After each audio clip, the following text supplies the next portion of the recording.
The Voice of the People Party organised a clean politics campaign and enrollment drive in Khliehriat East Giant Hills district recently. The event was attended by VPP President Arden Basaimat and other leaders of the party. In the campaign, which took place at West Khliehriat community, where Dr. Ricky A.J. Sinkon and VPP President Arden Basaimat addressed the attendees.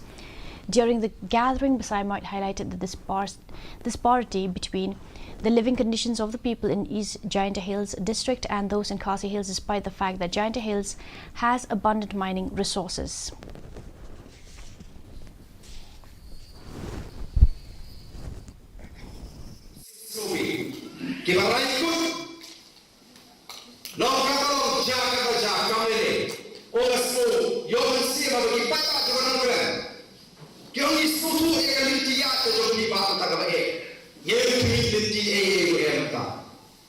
Yeah.